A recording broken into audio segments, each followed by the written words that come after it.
শুভকামনা করি যাতে সকল সহযোগী করে চতুর্থ বর্ষ সঙ্গীত মেলা 2025 সঙ্গীত শিল্পী চক্রবর্তী মহোদয় এই নচিকেতা চক্রবর্তী এই মুহূর্তে আমাদের সঙ্গে সমগ্র বর্ধমান বার্ষিক তরফ থেকে তাদের স্বাগত জানিয়ে বরণ করে নিলেন বর্ধমান দক্ষিণের মাননীয় বিধায়ক শ্রী প্রথম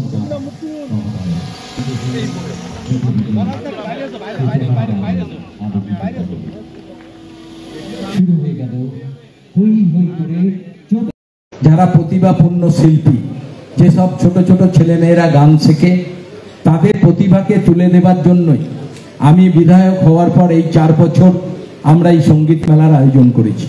এবারও 620 জন অডিশন দেওয়ার পর মাত্র 132 জন যারা আমাদের এখানে এই 9 দিন গান গাইবেন। তাছাড়া 3 বছর যারা আমাদের সঙ্গীত মেলায় গান গেয়েছেন সেই রকম 24 জন আছেন। আমাদের সংস্কৃত সেলের যারা জি বাংলা থেকে শুরু করে যেখানে ভালো ভালো চ্যানেলে যারা গান গেয়েছেন সেরকম 8 জন আছেন। প্রায় আমাদের 170 মতো লোক যারা 9 দিন ধরে আমাদের এই সঙ্গীত মেলায় আমাদের লোকাল ছেলেমেয়েরা যারা অংশগ্রহণ করবেন এবং তাদের প্রতিভাকে তুলে ধরাই আমাদের মূল উদ্দেশ্য, যার জন্য আমরা প্রতিবার করি। এবং সঙ্গীতপ্রেমী মানুষ যারা গান ভালোবাসেন, আমরা আমাদের বিধায়ক অফিস থেকে জানেন আজকের প্রোগ্রামের কাল বিকাল থেকে আমরা সবাইকে কার্ড দিয়েছি যে যারা গান শুনতে চান, যারা নচিকেতারও গান শুনবেন তিনি 7:30টার মধ্যে এখানে আমাদের মঞ্চে আসবেন, তিনি গান গাইবেন। তার আগে আমাদের 10টা আমাদের লোকাল শিল্পী আছে এবং আমাদের পিটিও আমাদের এখানে গান গাইবে। ইতিমধ্যে যারা আমাদের প্রতিদিনের প্রোগ্রামের কার্ড আপনারা নিচ্ছেন আমাদের বিধায়ক অফিস থেকে পাওয়া যাবে, এর জন্য কোনো পয়সা লাগে না। যারা সঙ্গীতপ্রেমী মানুষ তাদের আমরা একটা জোর হলে 2টো করে কার্ড আমরা দিচ্ছি। আমাদের যে কটা সিট আছে সে কটা সিটেরই আমরা কার্ড বিলি করছি, কারণ আমরা যাতে কোনো রকম এইরকম একটা ভালো অনুষ্ঠান যাতে কোনো রকম সমস্যা তৈরি না হয়।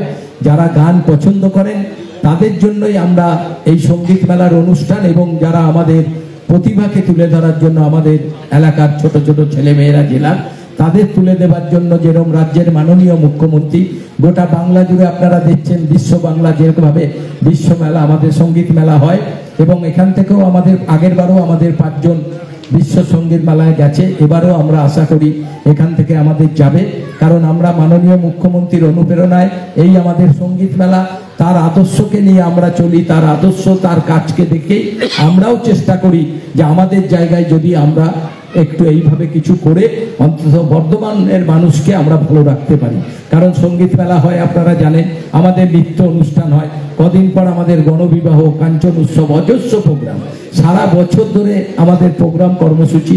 15 তারিখে আমাদের খেলোয়াড়দের সম্বর্ধনা, 16 তারিখে আমাদের বল বিতরণ, হুইল চেয়ার বিতরণ, সেলাই মেশিন বিতরণ, অজস্র কর্মসূচি আমাদের সারা বছর থাকে।